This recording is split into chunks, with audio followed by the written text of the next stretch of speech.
சங் பரிவார இந்து அமைப்புகள் ஒரு பக்கம், காவல்துறை மறுபக்கம், உயர்நீதிமன்ற மதுரை கிளையினுடைய நீதிபதி GR சுவாமிநாதன் இன்னொரு பக்கம்னு திருப்பரங்குன்றமே கார்த்திகை தீபம் நாள்ல பயங்கர பதற்றமா காணப்பட்டுச்சு. என்ன பிரச்சனை அப்படிங்கறத பத்தி தான் இன்னைக்கு வீடியோல பார்க்க போறோம். இது டிகோட் பை வெங்கட்.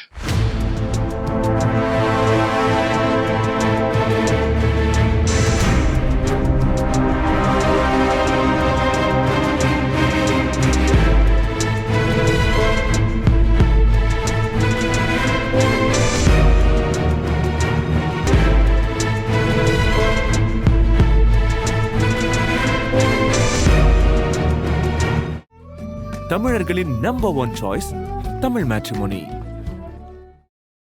ராம ரவிக்குமார் அப்படிங்கிற ஒரு இந்து அமைப்பினுடைய நிர்வாகி உயர்நீதிமன்ற மதுரை கிளையில ஒரு வழக்கு தொடர்றாரு. அந்த வழக்கு என்ன அப்படின்னு கேட்டோம்னா, திருப்பரங்குன்றம் மலை மேல சிக்கந்தர் தர்கா அப்படின்னு ஒரு தர்கா இருக்கு. அந்த தர்காவுக்கு பக்கத்துல ஒரு தூண் இருக்கு. அந்த தூண்ல தான் கார்த்திகை பெருதீபம் அன்னைக்கு விளக்கேற்ற வேண்டும், அதுக்கான அனுமதியை நீதிமன்றம் பெற்றுத்தர வேண்டும் அப்படிங்கிறது தான் அந்த மனு. இதே கோரிக்கையை வலியுறுத்தி இன்னும் சிலரும் இதே மனுவை தாக்கல் பண்ணியிருந்தாங்க. முதல்ல இவங்க சொல்ற அந்த தூண் அப்படிங்கிறது உண்மையாகவே ஒரு தீபத்தூணாக இருந்துச்சா, இல்ல பிரிட்டிஷ் காலத்துல நடப்பட்ட ஒரு சர்வே கல்லா அப்படிங்கிற குழப்பமே இன்னும் தீராம இருக்கு. இந்த நிலையில இந்த மனுக்கள் எல்லாம் உயர்நீதிமன்ற மதுரை கிளையினுடைய நீதிபதி GR சுவாமிநாதன் முன்னிலையில விசாரணைக்கு வருது. அந்த வழக்கு விசாரணையில என்ன நடந்துச்சு அப்படிங்கறத தெரிஞ்சுக்கிறதுக்கு முன்னாடி இந்த திருப்பரங்குன்றம் மலையினுடைய அமைப்பை பத்தி நம்ம பேசிக்கா சில விஷயங்களை தெரிஞ்சுக்கணும். முதல்ல மலைக்கு கீழே அடிவாரத்தில் இருக்கிறது தான் திருப்பரங்குன்றம் முருகன் கோயில், குடைவரை கோயிலும் கூட. அங்க கோயில்ல இருந்து நம்ம மலையை நோக்கி ஏறும்போது பாதி வழியிலேயே உச்சி பிள்ளையார் கோயில் ஒண்ணு வரும். அந்த கோயில்ல தான் கார்த்திகை மகாதீபம் நேத்து ஏற்றப்பட்டுச்சு. அதன் பிறகு நீங்க மலையை தொடர்ந்து உச்சிக்கு போனீங்க அப்படின்னா அங்க இருக்கிறது தான் சிக்கந்தர் தர்கா. அதுக்கு பக்கத்துல இருக்கிற ஒரு கல் தூணை தான் இவங்க கார்த்திகை தீபம் விளக்கு ஏத்துறதுக்காக பயன்படுத்தணும்னு சொல்லி மனு தாக்கல் பண்ணியிருக்காங்க. அப்ப நேத்து கார்த்திகை தீபம் ஏத்துனாங்களா அப்படின்னு நிறைய பேருக்கு கேள்வி வந்திருக்கலாம். ஏன்னா சமூக ஊடகங்கள்ல தவறான தகவல்கள் பரப்பப்பட்டுச்சு. என்ன அப்படின்னா, தமிழ்நாடு அரசு திருப்பரங்குன்றம் மலை மேல கார்த்திகை தீபம் ஏற்ற அனுமதிக்கவில்லை அப்படின்னு நிறைய பேர் கருத்து பகிர்ந்துட்டு இருந்தாங்க. அது உண்மை கிடையாது. எப்பயுமே கார்த்திகை தீபம் ஏற்றப்படுற அந்த உச்சி பிள்ளையார் கோயிலுக்கு பக்கத்துல இருக்கிற அந்த தீபத்தூண்ல நேத்து விளக்கு ஏற்றப்பட்டுச்சு. ஆனா இந்த இந்து அமைப்பினர் கேட்கிறது என்னன்னா, அந்த தீபத்தூணோட சேர்ந்து உச்சியில அந்த சிக்கந்தர் தர்காவுக்கு பக்கத்துல இருக்கிற அந்த தூண்லயும் விளக்கை ஏத்தணும், ரெண்டு இடத்துலயுமே ஏத்தணும் அப்படின்னு தான் கேட்டாங்க. அந்த இரண்டாவது இடத்துல ஏத்துறதுக்கு தான் தமிழ்நாடு அரசு அனுமதிக்கல. சரி, இந்த வழக்கினுடைய விசாரணைக்கு வருவோம். உயர்நீதிமன்ற மதுரை கிளையினுடைய நீதிபதி GR சுவாமிநாதன் அனைத்து தரப்பு கருத்துக்களையும் கேட்கிறாரு இந்த வழக்கை விசாரிக்கும் போது. குறிப்பா அரசு தரப்புன்னு எடுத்துக்கிட்டோம்னா இந்து சமய அறநிலையத்துறை, கோயிலினுடைய நிர்வாகம், இவங்களுடைய தரப்பு. அவங்க சொல்லும் போது என்ன சொன்னாங்கன்னா, இந்த உச்சி பிள்ளையார் கோயில்ல தான் கிட்டத்தட்ட 1930கள்ல இருந்து தீபம் ஏற்றப்பட்டதுக்கான வரலாறுகள் எல்லாமே இருக்கு. அதுக்கு முன்னாடி என்ன நடந்துச்சுன்னு நமக்கு தெரியாது. ஆனா கடந்த 100-150 ஆண்டுகளாக இந்த உச்சி பிள்ளையார் கோயில்ல மட்டும்தான் கார்த்திகை தீபம் ஏற்றப்பட்டுக்கிட்டு இருக்கு. இந்த உச்சி பிள்ளையார் கோயில் கார்த்திகை தீபம் அப்படிங்கிறது கீழே முருகன் கோயிலினுடைய கருவறைக்கு நேர் எதிரில மேல இருக்கிறது. ஆகம விதிப்படி அமைக்கப்பட்ட ஒரு தீபத்தூண். அந்த இடத்துல தீபம் ஏற்றுறது தான் மரபு அப்படின்னு இந்த இடத்துல அழுத்தமாக பதிவு செய்யறாங்க தமிழ்நாடு அரசு தரப்புல. இதை சொல்லிட்டு தமிழ்நாடு அரசு 2 முக்கியமான கேள்விகளை கேட்கிறாங்க. ஒண்ணு, இந்த இந்து அமைப்பினர் சொல்ற அந்த மலை உச்சியில சிக்கந்தர் தர்காவுக்கு பக்கத்துல இருக்கிற அந்த தூண் இருக்கு இல்லையா, அது யாருனுடைய இடத்துல இருக்கு அப்படிங்கிற அந்த கேள்வியை கேட்கிறாங்க. ஏன்னா இப்ப வரைக்கும் அந்த மலையில கோயிலினுடைய இடம் எது, தர்காவினுடைய இடம் எது அப்படின்னு சரியான ஒரு வரையறை இல்லை. அதையெல்லாம் சிவில் நீதிமன்றம் தான் விசாரிச்சு ஒரு வரையறையை ஏற்படுத்தணும். அந்த வரையறையை ஏற்படுத்தாம அந்த தூண் இருக்கிற இடம் யாருடைய இடம் அப்படிங்கிறத நீங்க ஒரு முடிவுக்கு வர்றது எப்படி அப்படின்னு சொல்லி தமிழ்நாடு அரசு தரப்புல ஒரு கேள்வி வைக்கப்பட்டுச்சு. 2வது கேள்வி, அந்த உச்சியில இருக்கிற தூண்ல தான் பாரம்பரியமாக கார்த்திகை தீபம் ஏற்றப்பட்டது அப்படின்னு இந்த இந்து அமைப்புகள்லாம் சொல்றாங்கன்னா அதுக்கு என்ன ஆதாரம் இருக்கு, அதை கொடுக்க சொல்லுங்க அப்படின்னு சொல்லி நீதிமன்றத்துல கேட்கிறாங்க. மனுதாரர் தரப்பு, அரசு தரப்பு வாதங்களை எல்லாம் கேட்டு முடிச்சுட்டு டிசம்பர் 1, 2025 அன்னைக்கு நீதிபதி சுவாமிநாதன் தீர்ப்பை கொடுக்கிறார். அதுல அவர் அரசாங்கம் வைத்த அந்த வாதங்களுக்கு பதிலாகவும் சில விஷயங்களை சொல்லியிருந்தார். முதல் விஷயம், அந்த தூண் இருக்கிற இடம் யாருக்கு சொந்தமானது அப்படிங்கிற கேள்விக்கு நீதிபதி சொல்ற கருத்து என்னன்னா, 1920 இருந்து 23 வரைக்கும், அதாவது பிரிட்டிஷ் காலகட்டத்துல மதுரை நீதிமன்றத்துல ஒரு வழக்கு நடந்துச்சு. அந்த வழக்குல நீதிபதி என்ன தீர்ப்பு கொடுத்தாரு அப்படின்னா, திருப்பரங்குன்றம் மலை மேல நெல்லித்தோப்பு அப்படிங்கிற ஒரு பகுதி இருக்கு. அதுலதான் சில சமாதிகள் இருக்கு. அந்த சமாதி இடம், தர்கா அமைஞ்சிருக்கிற அந்த இடம், அதுக்கு போறதுக்கான படிக்கட்டுகள், இது 3 மட்டும் தான் இஸ்லாமியர்களுக்கு சொந்தமான இடமாக இருக்கும். மீதி மலையில இருக்கிற எல்லா பகுதியுமே திருப்பரங்குன்றம் கோயில் நிர்வாகத்துக்கு சொந்தமானது அப்படின்னு அவர் ஒரு தீர்ப்பை கொடுக்கிறாரு. அந்த தீர்ப்பை எதிர்த்து இஸ்லாமியர்கள் தரப்புல மேல்முறையீடு செய்யப்படுது. அந்த மேல்முறையீடு பிரிவி கவுன்சில் அப்படின்னு சொல்லப்படுற அப்போ உச்சநீதிமன்றத்தினுடைய அதிகாரத்துல இருந்த நீதிமன்றத்துக்கு போகுது. அந்த நீதிமன்றத்துல என்ன சொல்றாங்கன்னா, 1923 மதுரை நீதிபதி கொடுத்த தீர்ப்பு சரியானது. அதன் அடிப்படையில மேல இருக்கிற தர்கா, அதுக்கு போக வேண்டிய படிக்கட்டு, நெல்லித்தோப்பு அப்படிங்கிற இந்த 3 பகுதியும் மட்டும்தான் இஸ்லாமியர்களுக்கு சொந்தமானது அப்படிங்கிறத அவங்களும் அந்த இடத்துல உறுதிப்படுத்துறாங்க. அந்த அடிப்படையில பார்த்தோம்னா தர்கா இருக்கிற இடம் மட்டும்தான் இஸ்லாமியர்களுக்கு சொந்தமானது. தர்காவுக்கு கொஞ்சம் தள்ளி இருக்கிற அந்த தூண் அப்படிங்கிறது திருப்பரங்குன்றம் கோயிலினுடைய நிர்வாகத்துக்கு சொந்தமான இடத்துலதான் இருக்கு. அதனால அங்க விளக்கேத்துறதுல எந்தவித பிரச்சனையும் இல்லைன்னு சொல்றாரு நீதிபதி சுவாமிநாதன். 2வது அரசு தரப்புல கேட்கப்பட்டது, மரபாகவே உச்சியில இருக்கிற அந்த தூண்ல தான் விளக்கேத்துனாங்கன்றதுக்கு என்ன ஆதாரம் இருக்கு அப்படிங்கிறது தான். அதுக்கு நீதிபதி சுவாமிநாதன் என்ன சொல்றாருன்னா, பொதுவாகவே தமிழர்களுடைய மரபுல மலையினுடைய உச்சியில தான் தீபம் ஏற்றுறது வழக்கம். திருவண்ணாமலை எடுத்துக்கங்க, மதுரை பக்கத்துல இருக்கிற யானைமலை எடுத்துக்கங்க, இங்கெல்லாம் உச்சியில தான் நம்ம தீபம் ஏத்திக்கிட்டு இருக்கோம். அந்த அடிப்படையில பார்த்தோம்னா இங்க திருப்பரங்குன்றம் மலையிலையும் உச்சியில தீபம் ஏத்துறதுல எந்த விதமான தவறும் கிடையாது, அது மரபு தான் அப்படின்னு சொல்லி சில சங்க இலக்கியங்கள்ல இருக்கிற பாடல்களை எல்லாம் அவர் குறிப்பிட்டு பேசுறாரு. ஆனா இங்க கவனிக்க வேண்டியது என்னன்னா, ஒரு கான்கிரீட்டான தொல்லியல் ஆதாரங்கள் எதையுமே நீதிபதி அந்த இடத்துல குறிப்பிடல. மனு தாக்கல் செய்து இந்து அமைப்பினரும் சரியான ஆவணங்களை வைக்கல. அவங்க ஒரு புக்கை குறிப்பிட்டு பேசுறாங்க. அந்த புக்கு தொல்லியல் துறை சார்பில் வெளியிடப்பட்ட ஒரு புக்கு. போஸ் அப்படிங்கிற ஒரு தொல்லியல் ஆய்வறிஞர் 1981 அதை வெளியிட்டிருக்காரு. அவர் அதுல சொல்லியிருக்கிற குறிப்பு என்னவாக இருக்குன்னா, திருப்பரங்குன்றம் கோயில இருந்து மலை ஏறி போற வழியில பாதியில ஒரு தீபத்தூண் இருக்கு. அந்த தீபத்தூண்ல ஆஞ்சநேயரனுடைய உருவம் இருக்கு, அதுல ஒரு கல்வெட்டும் இருக்கு. அதுல இந்த தீபத்தூண் நாயக்கர் காலத்துல உருவாக்கப்பட்ட தீபத்தூண் அப்படின்னு குறிப்பிடப்பட்டிருக்கு. அது ஒரு தொல்லியல் ஆதாரம் அப்படின்னு குறிப்பிடுறாரு. நாயக்கர் காலம் அப்படின்னு நம்ம எடுத்துக்கிட்டோம்னா கிட்டத்தட்ட 1500கள்ல இருந்து ஆரம்பிக்குது. அப்படி பார்த்தோம்னா இப்ப இருந்து கிட்டத்தட்ட 500-600 ஆண்டுகளுக்கு முன்னாடியே அந்த தீபத்தூண் அந்த இடத்துல இருந்ததுக்கான ஆதாரம் இருக்கு அப்படிங்கிறத அந்த புக்கு நிறுவுது. இதுவே உச்சியில ஒரு தூண் இருக்குன்னு சொல்றாங்க இல்லையா, அந்த தூண் எத்தனை ஆண்டுகளாக இருக்கு, அதுலதான் தீபம் ஏத்தப்பட்டுச்சா அப்படிங்கிறதுக்கான எந்த கல்வெட்டு ஆதாரமோ இல்ல எந்த தொல்லியல் ஆதாரமோ இதுவரைக்கும் இல்ல. உண்மையாகவே அது கார்த்திகை தீப தூண் தானா இல்ல பிரிட்டிஷ் அரசு சார்பில் நடப்பட்ட சர்வே தூணா அப்படிங்கிறதுக்கான விளக்கம் நீதிபதியினுடைய தீர்ப்புல எந்த இடத்துலயுமே குறிப்பிடப்படல. ஒரு கான்கிரீட்டான எவிடன்ஸ் அந்த இடத்துல எங்கேயுமே நிறுவப்படல. மாறாக நீதிபதி GR சுவாமிநாதன் நேரடியாக போய் அவரே பார்த்திருக்காரு. நான் பார்த்ததின் அடிப்படையில மட்டும் கிடையாது, பல்வேறு பாரம்பரிய விஷயங்களையும் கருத்துல கொண்டுதான் அந்த இடத்துல தீபம் ஏற்றலாம்னு நான் சொல்றேன்னு நீதிபதி GR சுவாமிநாதன் இதுல சொல்லியிருக்காரு. ஒரு பக்கம் அந்த உச்சியில இருக்கிற தூண்ல தான் கார்த்திகை தீபம் ஏத்துனாங்க அப்படிங்கிறதுக்கான எந்த விதமான ஆதாரத்தையும் தொல்லியல் துறை இதுவரைக்கும் கொடுக்கல. இன்னொரு பக்கம் கோயில் நிர்வாகமே என்ன சொல்லுது, அந்த தூண்ல நாங்க ஏத்துனது கிடையாது, கீழே இருக்கிற உச்சி பிள்ளையார் கோயில் தூண்ல தான் நாங்க ஏத்திருக்கோம்னு சொல்றாங்க. அப்போ ஒரு அனுமானத்தின் அடிப்படையில மட்டுமே நீதிபதி சுவாமிநாதன் இந்த தீர்ப்பை எப்படி கொடுக்க முடியும் அப்படின்னு சொல்லி மக்கள் உரிமை பாதுகாப்பு மையம் அப்படிங்கிற அமைப்பினுடைய நிர்வாகி வழக்கறிஞர் வாஞ்சிநாதன் ஒரு கேள்வியை கேட்கிறாரு. சரி, மலை மேலதான் ஒரு தூண் இருக்குன்றாங்க, அங்க இன்னொரு தீபத்தை ஏத்தினாதான் என்ன பிரச்சனை அப்படின்னு உங்களுக்கு ஒரு கேள்வி வரலாம். ஆனால் அங்கதான் உண்மையான பிரச்சனையே இருக்கு. கடந்த ஜனவரி பிப்ரவரி மாதங்கள்ல திருப்பரங்குன்றத்துல இதே மாதிரியான ஒரு பதற்றமான சூழ்நிலை நிலவுச்சு. அப்ப என்ன பிரச்சனை ஏற்பட்டுச்சுன்னா, மேல இருக்கிற அந்த சிக்கந்தர் தர்காவுல இஸ்லாமியர்கள் ஆடு கோழியை பலியிடக்கூடாது அப்படிங்கிற ஒரு போராட்டத்துல இந்து அமைப்பினர் இறங்கினாங்க. அங்க ஆடு கோழி பலியிடுறது அப்படிங்கிறது அப்போ புதுசா ஆரம்பிக்க போற ஒரு நடைமுறை கிடையாது. ஏற்கனவே பல ஆண்டுகளாக நாங்க நடைமுறையில பின்பற்றிட்டு இருக்கிற ஒரு வழிமுறை தான் அப்படின்னு இஸ்லாமியர்கள் அப்ப சொன்னாங்க. திருப்பரங்குன்றத்துல இருக்கிற சிலருமே நாங்க அந்த மாதிரியான நிகழ்ச்சியில போய் பங்கேற்று இருக்கோம், மேல ஆடு கோழி பலியிட்டு அங்கேயே சமைச்சு சாப்பிட்டுட்டு வருவோம், எங்களை அந்த விழாக்கெல்லாம் அழைப்பாங்க, நாங்க போயிட்டு வருவோம் அப்படின்னு சொல்லி இந்துக்களாக இருக்கிற திருப்பரங்குன்றத்தை சேர்ந்த மக்களுமே நிறைய பேர் சொல்லியிருக்காங்க. இருந்தாலும் புதுசாக அந்த இடத்துல ஆடு கோழி பலியிடுற மாதிரி அந்த பிரச்சனையை உருவாக்கி அது நீதிமன்றத்துக்கு போய் இப்போ அந்த இடத்துல ஆடு கோழி பலியிடுறதுக்கான அந்த தடையை நீதிமன்றமும் விதிச்சிருச்சு. இந்த பிரச்சனை ஏற்பட்ட போது இந்து அமைப்பினர் திருப்பரங்குன்றத்துல முற்றுகையிட்டு அப்பவும் ஒரு கலவர சூழல் ஏற்பட்டுச்சு. பாஜக, இந்து முன்னணி இவங்க எல்லாம் சேர்ந்து ஒரு பெரிய ஆர்ப்பாட்டத்தை தமிழ்நாடு அரசுக்கு எதிராக நடத்தினாங்க.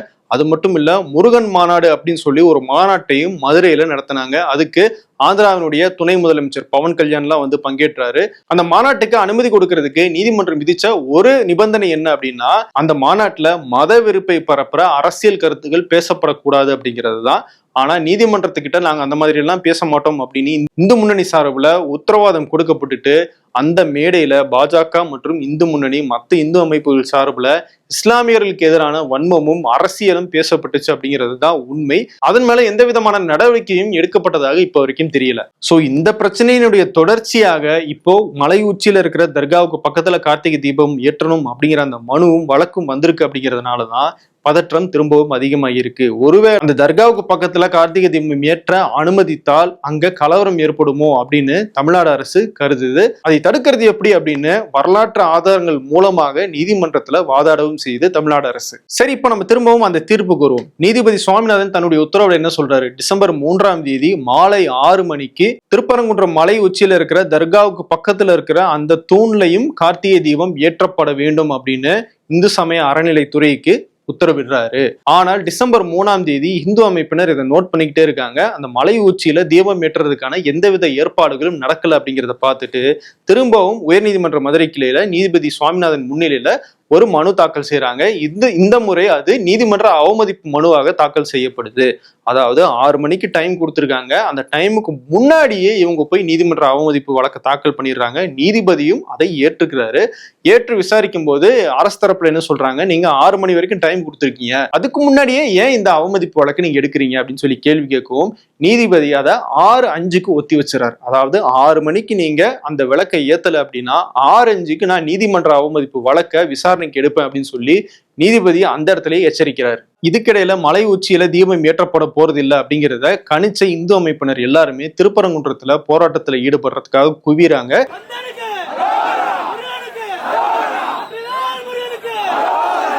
அந்த போராட்டம் அப்படியே வன்முறையாக மாறுது. காவல்துறைக்கு எதிராக தள்ளுமுள்ளில் ஈடுபடுறாங்க. ஒரு காவலர் காயமடைகிறாரு. உடனடியாக மாவட்ட ஆட்சியர் திருப்பரங்குன்றத்தை சுத்தி 144 தடை உத்தரவு பிறப்பிக்கிறார். அந்த வன்முறையில ஈடுபட்டது யாருமே லோக்கல்ல இருக்கிற திருப்பரங்குன்றம் மக்களே கிடையாது. எல்லாருமே இந்து அமைப்பினுடைய நிர்வாகிகளாக மட்டும்தான் இருந்தாங்க அப்படிங்கிறது நேர்ல பார்த்த மக்களும் நம்மளுடைய நிருபர்களும் சொல்ற சாட்சியாக இருக்கு. யதார்த்தம் என்ன அப்படின்னா, திருப்பரங்குன்றத்துல இருக்கிற மக்களுக்கு மலை மேல ஒரு தர்கா இருக்கிறதோ, அங்க அவங்க ஆடு கோழி பலியிடுறதோ, இல்ல இந்த உச்சிப்பிள்ளையார் கோயில்ல கார்த்திகை தீபம் ஏற்றப்படுறதோ, உச்சியில இருக்கிற அந்த தூண்ல கார்த்திகை தீபம் ஏற்றப்படாமல் இருக்கிறதோ ஒரு பிரச்சனையாகவே இல்லை. அவங்க இஸ்லாமியர்களோட ஒரு மாமமச்சம் உறவுல நல்லபடியாக தான் வாழ்ந்துகிட்டு இருக்காங்க. அந்த இடத்துல இந்த அரசியல் போய் பிரச்சனை ஏற்படுத்துது அப்படிங்கிறது தான் திருப்பரங்குன்றம் மக்கள் சொல்ற பெருவாரியான கருத்தாக இருக்கு. அது அவங்களுடைய தொழிலையும் பாதிக்குது அப்படின்னு நிறைய பேர் வருத்தம் தெரிவிச்சிருக்காங்க. 144 தடை உத்தரவுக்கு பிறகு அங்க வன்முறையில ஈடுபட்டவங்களை காவல்துறை கைது செய்யும் போது அங்க இருந்த ஊர் மக்கள் கைதட்டி அதை வரவேற்றாங்க. ஏன்னா அந்த அளவுக்கு அவங்களுடைய தொழிலை இந்த போராட்டங்கள், அரசியல் நிகழ்வுகள் பாதிக்குது அப்படின்னு அந்த மக்கள் நினைக்கிறாங்க. நீதிபதி எதிர்பார்த்த மாதிரியே தர்காவுக்கு பக்கத்துல இருக்கிற தூண்ல கார்த்திகை தீபம் ஏற்றப்படல. வழக்கமாக ஏற்றப்படுற அந்த உச்சிப்பிள்ளையார் கோயில் தூண்ல தான் கார்த்திகை தீபம் ஏற்றப்படுது. 6:05 மணிக்கு நீதிபதி சுவாமிநாதன் கண்டெம்ட் ஆஃப் கோர்ட், அதாவது நீதிமன்ற அவமதிப்பு வழக்க விசாரணைக்கு எடுக்கிறாரு. என்ன உத்தரவு போடுறாருன்னா, இந்த வழக்கை தாக்கல் செஞ்ச மனுதாரர் ராம ரவிக்குமார் மற்றும் 10 பேரு நேரடியாக திருப்பரங்குன்றம் மலைக்கு போய் அவங்களே அந்த உச்சியில இருக்கிற தூண்ல கார்த்திகை தீபம் ஏற்றலாம். அவங்களுக்கு பாதுகாப்பாக உயர்நீதிமன்ற மதுரை கிளையினுடைய பாதுகாப்பு பணியில ஈடுபட்டு இருக்கிற CISF, அதாவது சென்ட்ரல் இண்டஸ்ட்ரியல் செக்யூரிட்டி போர்ஸ், அவங்கள பாதுகாப்பு பணிக்கு நான் அனுப்புறேன் அப்படின்னு சொல்லி ஆயுதம் ஏந்திய அந்த துணை ராணுவ படையினரையும் அவங்களோட அனுப்பி வைக்கிறாரு. இந்த இடைப்பட்ட கேப்ல தமிழ்நாடு அரசு சார்பில் உயர்நீதிமன்றத்துல ஒரு மேல்முறையீடு வழக்கையும் தாக்கல் பண்றாங்க. இன்னொரு பக்கம் ராம ரவிக்குமார் உட்பட அந்த துணை ராணுவ படையினுடைய பாதுகாப்போட இவங்க எல்லாம் திருப்பரங்குன்றம் மலையை நோக்கி போறாங்க. அங்க காவல்துறை எல்லாரையும் தடுத்து நிறுத்திடுறாங்க. வாக்குவாதம் ஏற்படுது. உயர்நீதிமன்றம் இப்படி ஒரு தீர்ப்பை கொடுத்திருக்கே அப்படின்னு சொல்லி மனுதாரர் தரப்புல இருந்து சொல்றாங்க, பரவாயில்ல, இந்த இடத்துல கலவரம் நடந்து முடிஞ்சிருக்கு, இதை அனுமதிச்சோம் அப்படின்னா இன்னும் பெரிய பிரச்சனை ஏற்படுறதுக்கான வாய்ப்பு இருக்கு. நீதிமன்ற உத்தரவாகவே இருந்தாலும் பரவாயில்ல, நாங்க யாரையும் அனுமதிக்க போறது கிடையாது, we will face the consequences அப்படின்னு சொல்லி காவல்துறை தரப்புல அந்த இடத்துல சொல்லிட்டாங்க. அதனால அந்த இந்து அமைப்பினர் மலை மேல ஏறாமலே திரும்பிட்டாங்க. நீதிபதி சுவாமிநாதன் திருப்பரங்குன்றத்துக்கு மட்டும் தான் இப்படி ஒரு தீர்ப்பை கொடுத்திருக்காரு அப்படின்னு கேட்டீங்கன்னா, திண்டுக்கல் பக்கத்துல இருக்கிற மந்து கோயில் அப்படிங்கிற ஒரு இடத்துக்கும் இதே மாதிரியான ஒரு தீர்ப்பு கொடுத்திருக்காரு. அங்க ஏற்கனவே இந்த கார்த்திகை தீபம் தொடர்பான சர்ச்சைகள் நடந்துட்டு தான் இருக்கு. பல்வேறு கலவரங்கள் நடந்திருக்கு.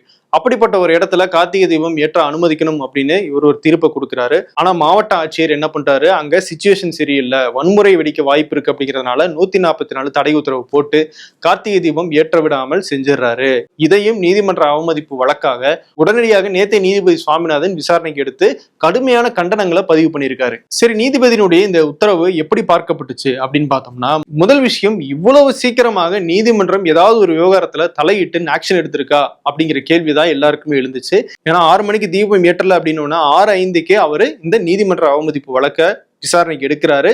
உடனடியாக சிஐஎஸ்எஃப் பாதுகாப்பையும் கொடுத்து அவங்களையெல்லாம் மலைக்கு போய் நீங்க தீபம் ஏத்துங்க அப்படின்னு சொல்லி அனுப்புறாரு. இது வரைக்கும் நடந்ததே கிடையாது. ஏன் இதே நீதிபதி சுவாமிநாதனே இதுக்கு முன்னாடி எந்த விதமான நீதிமன்ற அவமதிப்பு வழக்கிலையும் இவ்வளவு வேகமாக ஆக்ஷன் எடுத்தது கிடையாது. இதுல மட்டும் ஏன் இவ்வளவு வேகம் காட்டுறாரு அப்படிங்கிற கேள்வி எழுப்பப்பட்டுச்சு. ரெண்டாவது, சிஐஎஸ்எஃப் துணை ராணுவ படை அப்படிங்கிறது நீதிமன்றத்தினுடைய காவலுக்காக கொடுக்கப்பட்ட ஒரு ராணுவ படை. அவங்களை எப்படி நீதிபதி சுவாமிநாதன் இந்த பணிக்காக பயன்படுத்தலாம் அப்படிங்கிற குற்றச்சாட்டும் சமூக ஊடகங்கள்ல பெருசாக விவாதிக்கப்பட்டுச்சு. குறிப்பாக இது அதிகார துஷ்பிரயோகம், வேறொரு பணிக்காக வந்து அவங்கள வேறொரு பணிக்காக பயன்படுத்துறது அப்படிங்கிறது சரியில்லை அப்படிங்கிற குற்றச்சாட்டும் வைக்கப்பட்டுச்சு. திமுகவுடைய ஆதரவாளர்கள் நிறைய பேர் என்ன சொல்றாங்க அப்படின்னா, மாநில அரசினுடைய காவல்துறைக்கு எதிராக மத்திய துணை ராணுவ படையை ஏவுறது அப்படிங்கிறது மாநிலத்தினுடைய சுயமரியாதை சார்ந்தது. இந்த இடத்துல மத்திய அரசுக்கும் மாநில அரசுக்கும் இடையில மோதலை ஏற்படுத்த இந்த உத்தரவு வழிவகுக்கும் அப்படின்னு சொல்லி அவங்க ஒரு வாதத்தை வைக்கிறாங்க. இதெல்லாம் தாண்டி ஏற்கனவே அந்த இடத்துல ஒரு வன்முறை சூழல், ஒரு கலவர சூழல் நடந்து முடிஞ்சிருக்கு.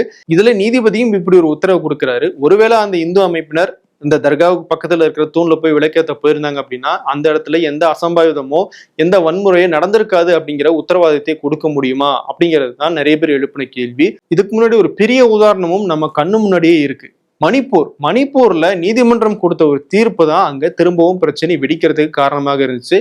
இப்போ வரைக்கும் அங்க இயல்பு நிலை பெரிய அளவுல திரும்பல. சோ அந்த மாதிரியான ஒரு சிச்சுவேஷன் இந்த தீர்ப்புனால ஏற்பட்டுரும் அப்படின்னும் திமுகவுடைய ஆதரவாளர்கள் தரப்புல இருந்தும் நிறைய சமூக ஆர்வலர்கள் தரப்புல இருந்தும் வைக்கப்பட்டு. அடுத்து பெருசாக எழுப்பப்பட்ட கேள்வி என்னன்னா, தீபம் ஏற்ற பொறுப்பு அப்படிங்கிறது கோயிலினுடைய நிர்வாகத்துக்கு இருக்கு. ஆனா நீதிபதி எப்படி மனுதாரர்களை நேரடியாக அனுப்பி தீபத்தை ஏற்றுங்க அப்படின்னு சொல்லலாம் அப்படிங்கிற ஒரு கேள்விதான் எழுப்பப்பட்டுச்சு. அதுக்கு டிசம்பர் 1ஆம் தேதி நீதிபதி சுவாமிநாதன் வெளியிட்ட அந்த உத்தரவுல சில விஷயங்களை குறிப்பிட்டு சொல்லியிருந்தாரு. 1996ல இதே மாதிரி ஒரு வழக்கு விசாரணைக்கு வருது, கார்த்திகை தீபம் ஏற்றது தொடர்பாக. அதுல நீதிபதி என்ன சொல்றாருன்னா, ஏற்கனவே தீபம் ஏற்றப்படுற உச்சி பிள்ளையார் கோயில்ல தான் தீபம் ஏற்றணும் அப்படின்னு உத்தரவு சொல்லிட்டு, வருங்காலங்கள்ல யாராவது பக்தர்கள் மலை மேல போய் கார்த்திகை தீபம் ஏற்றணும்னு விருப்பப்பட்டாங்க அப்படின்னா அதை இந்து சமய அறநிலையத்துறை, கோயில் நிர்வாகம், தமிழ்நாடு அரசு இவங்கெல்லாம் கலந்து பரிசீலனை செஞ்சு அவங்க அனுமதி கொடுத்தாங்கன்னா அந்த பக்தர்கள் மேல போய் ஏத்தலாம் அப்படின்னு சொல்லி குறிப்பிட்டிருக்கிறதாக நீதிபதி சுவாமிநாதன் தன்னுடைய ஜட்ஜ்மெண்ட்ல சொல்லியிருக்காரு. அந்த ஜட்ஜ்மெண்ட் அடிப்படையாக கொண்டோம் அப்படின்னா இப்ப மனுதாரர்கள் மேல போய் கார்த்திகை தீபம் ஏற்ற அனுமதிக்கப்படலாம் அப்படின்னு நீதிபதி சொல்றாரு. ஆனால் அவர் சுட்டிக்காட்டிய அதே 1996ல இருந்த அந்த தீர்ப்புல ஒரு விஷயத்த அவர் மறந்துட்டார். இந்து சமய அறநிலையத்துறை அரசினுடைய அனுமதி இருந்தால் மட்டும்தான், அரசு விருப்பப்பட்டால் மட்டும்தான் அந்த அனுமதியை கொடுக்கலாம் அப்படிங்கிறது தான் 1996ல வந்த தீர்ப்பு. ஆனா இந்த இடத்துல இந்து சமய அறநிலையத்துறையோ இல்ல அரசு தரப்புலையோ யாரையுமே அனுமதிக்க முடியாதுன்னு சொல்றாங்க. அப்படி இருக்கும்போது நீதிபதி எப்படி தனிநபர்களை, ஒரு அரசியல் இயக்கம் நடத்துறவங்களை எப்படி அனுப்ப முடியும் அப்படிங்கிற கேள்வியை தமிழ்நாடு அரசு தரப்புலையும் வைக்கப்பட்டுச்சு. நீதிபதி ஜி.ஆர். சுவாமிநாதன் ஒரு சார்பாக செயல்படுறாரு. சிஐஎஸ்எஃப் படைகளை எல்லாம் அனுப்பி பதற்றத்தை உருவாக்க நினைக்கிறாரு. இவர் நீதிபதியாக இருக்கவே தகுதியற்றவர் அப்படின்னு சிபிஎம்னுடைய மாநில செயலாளர் சண்முகம் சொல்றாரு. பிசிகவினுடைய தலைவர் திருமாவளவன் இந்த நீதிபதியை தகுதி நீக்கம் செய்யணும், நாடாளுமன்றத்துல இம்பீச்மெண்ட் மோஷன் கொண்டு வந்து அவருடைய பதவியை பறிக்கணும் அப்படிங்கிற கண்டனத்தையும் பதிவு செஞ்சிருக்காரு. இது போக நீதிபதி ஜி.ஆர். சுவாமிநாதன் மேல பல்வேறு வழக்கறிஞர்கள் தரப்புலையும் சரி, பல்வேறு சமூக செயற்பாட்டு இயக்கங்களும் சரி குற்றச்சாட்டுகளை வச்சிருக்காங்க. குறிப்பாக மதுரையை சேர்ந்த வாஞ்சிநாதன் அப்படிங்கிற ஒரு வழக்கறிஞர், இவரு மக்கள் உரிமை பாதுகாப்பு மையத்தினுடைய ஒரு நிர்வாகி, அவர் ஒரு குற்றச்சாட்டு வச்சிருக்காரு.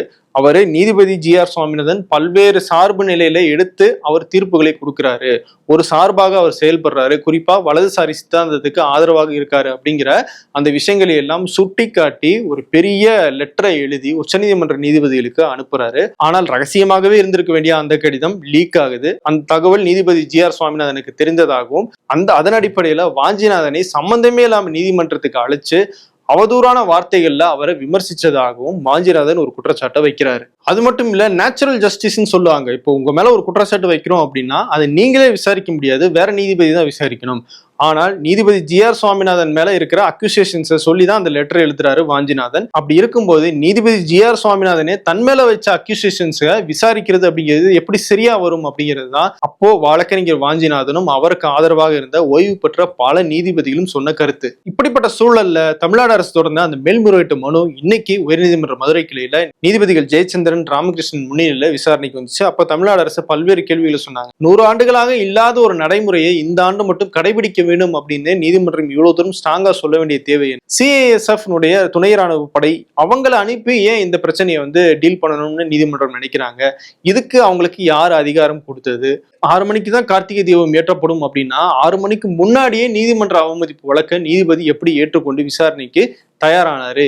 இந்த மனுவை தொடர்ந்த ராம ரவிக்குமார் அப்படிங்கிறவரு ஒரு அரசியல் இயக்கம் நடத்திட்டு இருக்காரு. இந்த திருப்பரங்குன்றம் விவகாரத்தை வச்சு மத பிரச்சனை ஏற்படுத்தணும்னு நினைக்கிறாரு. அப்படிப்பட்டவருக்கு இந்த கார்த்திகை தீபம் ஏற்றுறதுக்கான அனுமதி கொடுக்க கூடாது அப்படின்னு பல்வேறு வாதங்களை தமிழ்நாடு அரசு நிக்க வச்சாங்க. அதுக்கு நீதிபதிகள் சொன்ன கருத்து என்னன்னா, மத நல்லிணக்கம் அப்படின்னு வந்துருச்சுன்னா எல்லா மதத்தினுடைய உரிமைகளுக்கும் இடம் கொடுக்கணும், அதுதான் மத நல்லிணக்கம். அப்படி பார்க்கும்போது வருஷத்துல ஒரு நாள் உச்சியில கார்த்திகை தீபம் ஏற்றுறதுக்கு அனுமதிக்கிறதுல தமிழ்நாடு அரசுக்கு என்ன பிரச்சனை அப்படிங்கிற கேள்வியை கேட்டிருந்தாங்க. குறிப்பா நீதிமன்றம் சொன்ன உத்தரவை தமிழ்நாடு அரசு பின்பற்றல. அந்த உத்தரவை நடைமுறைப்படுத்த நீதிபதி சுவாமிநாதன் CASF மூலமாக உத்தரவிட்டிருக்காரு. இதுல தப்பு கிடையாதுன்னு சொல்லி தமிழ்நாடு அரசு தொடர்ந்த அந்த மேல்முறையீட்டு மனுவை தள்ளுபடி செஞ்சிருக்காங்க. இப்ப தமிழ்நாடு அரசினுடைய அந்த மனு தள்ளுபடி செய்யப்பட்டுருச்சு. அதனால நீதிபதி GR சுவாமிநாதன் முன்னிலையில திரும்பவும் தமிழ்நாடு அரசு பதில் சொல்ல வேண்டிய கட்டாயத்துக்கு ஆளாகி இருக்காங்க. தொடர்ந்து இந்த திருப்பரங்குன்றம் விவகாரம் அடுத்து என்ன கட்டத்துக்கு போகுது அப்படிங்கிறத பத்தி நம்ம டிகோடிங் நிகழ்ச்சியில பார்க்கலாம். வேறொரு வீடியோவில் மீண்டும் சந்திக்கிறேன்.